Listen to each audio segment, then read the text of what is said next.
시청자 여러분 안녕하십니까? 지난 시간에 민사소송 과정에 대해서 절차에 대해서 말씀을 드리면서 그 소환장과 이제 소장을 이제 그 피고에게 전달하는 것이 중요하다. 그리고 그것은 방법에 대해서는 법령에 정해진 방법대로 정확하게 전달을 하고 그렇게 돼야 된다라는 말씀 드렸습니다. 그러고 난 다음에는 이제 소환장과 소장을 전달한 사람이 어떤 방법으로 어떤 시기에 누구에게 전달했다라는 그 전달했던 내용을 증인서로 써서 법원에 이제 접수를 해야 됩니다. 그러고 나면 이제 그 소장을 전달받은 날로부터 그 소환장에 있는 내용에 따라서 클레임에 따라서도 다르겠죠. 보통 30일에서 35일 사이에 그 디펜던트는 그러니까 피고는 그 답변서를 접수할 수 있는 이제 시간이 주어집니다. 만약에 시간이 모자르면 상대에게 연락을 해서 시간을 조금 더 늘려달라고 할 수도 있고요. 어찌됐든 간에 소장을 받은 다음에는 앤서를 하셔야지, 그러지 않으신 경우에는 소를 제기한 사람이 저절로 이제 결석 재판으로 승소하게 되는 그런 경우가 있기 때문에 소장을 받은 다음에는 이제 법률적인 사항을 검토하셔서 대응을 하시게 되는데요. 이때 이제 그 단순히 그 소장의 내용에 대해서 부인 또는 시인을 해서 앤서만 접수를 할 것인지 답변만 할 것인지, 아니면은 만약에 내가 그 소를 제기한 원고에 대해서도 맞고소를 할 내용이 있다 하면은 카운터 클레임이라고 그래서 그 카운터 클레임을 반드시 답변을 하는 동시에 같이 접수를 해야 됩니다. 만약에 이제 잊어먹었다, 맞고소할 내용이 따로 있었다 하더라도 카운터 클레임의 경우에는, 맞고소의 경우에는 앤서와 동시에 제출이 되지 않으면은 그 시기를 놓치기 때문에 신중하게 생각하셔서 진행을 하셔야 되고요. 그 외에도 이제 뭐 자세한 것들이 많이 있지만 여러 사람이 피고로 돼 있을 경우에 나만 책임이 아니라 같이 수를 당한 피고인들끼리에도 뭐 서로 클레임을 할 것이 있다.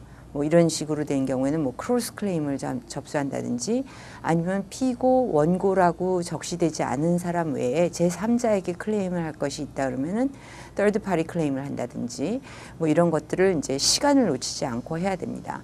뭐 한국에서도 일사부재리의 원칙이라는 것이 있는데 미국에서도 마찬가지로 뭐 entire controversy doctrine이라는 것이 있어서 이제 주마다 얘기하는 그 용어는 다르지만 기본적으로 한 번 이제 소가 제시돼서 얘기가 됐던 내용을 가지고 두 번, 세 번 반복해서 법원에서 계속 리리게이트하는 것은 옳지 않다고 보기 때문에 그렇게 되면은 추후에 생각이 나서 애들을 한다 하더라도 그 클레임을 못 하고 이제 기회를 놓치실 수가 있습니다. 소송을 해보신 경험이 있으시다면은 모션이라는 얘기를 들어보셨을 텐데 이렇게 소장을 접수를 하면 기본적으로 이제 기본적인 첫 번째 스텝은 끝나는 것이고요.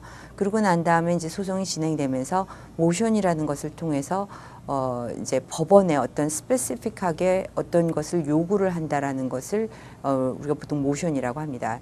뭐 모션 투 디스미스, 그래서 소장을 기각해달라든지, 뭐 증거를 내놓게 해달라고 컴패를 해달라든지, 아니면 법률적인 상황에 의해서 재판을 가지 말고 그냥 서머리 저지먼트로 판사님이 법률에 의거해서 뭐 판결을 내려달라든지, 뭐 이제 이런 여러 가지 모션의 종류가 있는데 기본적으로 그 사실관계를 입증하는, 변호인은 이제 사실 증인이 아니기 때문에 그 소송 당사자의 그런 어떤 증인 신문서라든지, 그러니까 진술서 및 뭐 법률적인 브리프랑 그다음에 여러 가지 그 자기의 입장을 받침할 수 있는 에비던스들, 그런 것을 이제 어태치를 해서 판사의 결정을 받게 됩니다.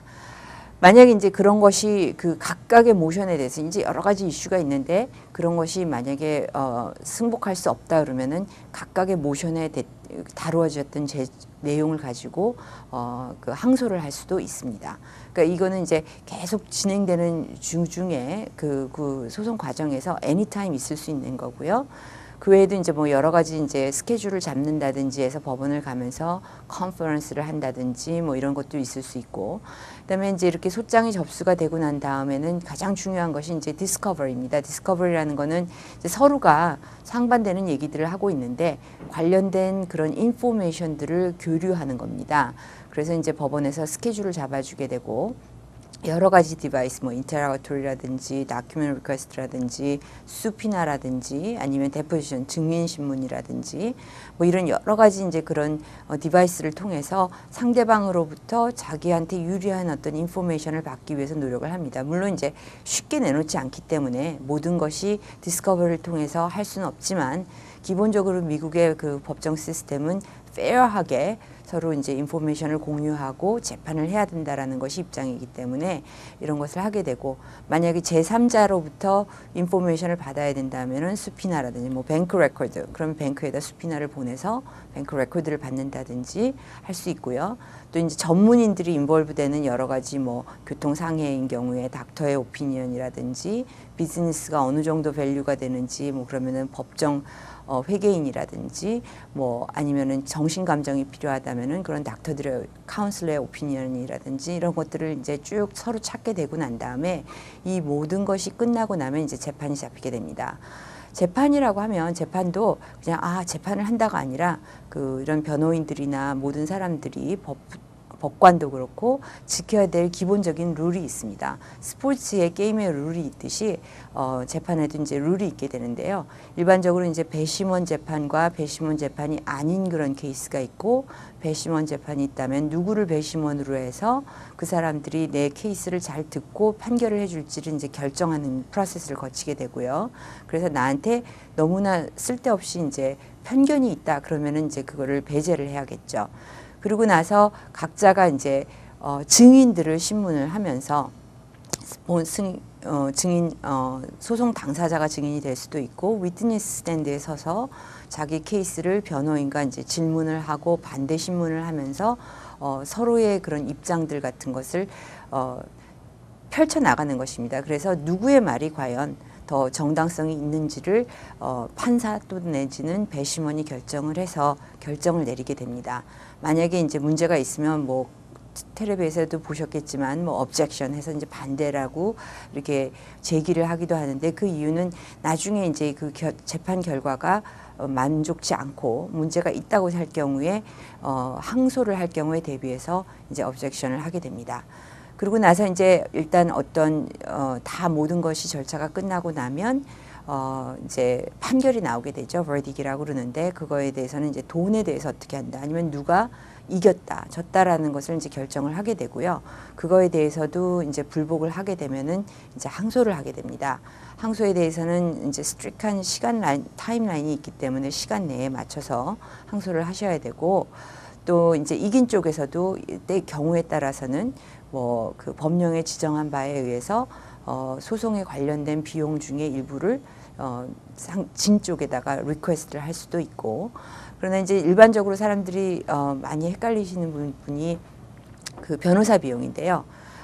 변호사 비용은 일반적으로 미국의 법률상으로는 계약서에 정확하게 승소한 사람이 변호사비를 낸다라고 정확하게 써 있다든지, 아니면 법령에 의해서 아까 말씀드렸던 노동법이라든지 아니면 카피라이트라든지 뭐 여러 가지 법들에서 패배한 사람이 내야 된다라고 딱 지정이 돼 있지 않은 이상은 일반적으로 자기의 변호사비는 자기가 내게 됩니다. 그래서 이제 사인 간에 돈을 꿔주고 받으면서 한국인들이 많이 하시는 것이 포스테이 책을 준다든지 아니면 그냥 백지에다가 누가 누구에게 얼마를 껐습니다, 언제까지 갚겠습니다라고 하는 것도 안 하는 것보다는 나은 방법이지만 사실 소송을 하다 보면 소송 비용이 굉장히 많이 드시는 경우가 있기 때문에 어터니 피를 이긴 사람이 반드시 낸다, 아니면 돈을 안 낸 사람이 내기로 한다라는 것이 정확하게 그 간단한 어그리먼트에도 써 있지 않으면 그것은 받으실 수가 없게 됩니다. 그 어필을 하고 난 다음에 이제 뭐 이렇게 또 다시 또 불복을 하시게 되면 더 높은 코트로 가시고 그럴 수가 있는데요.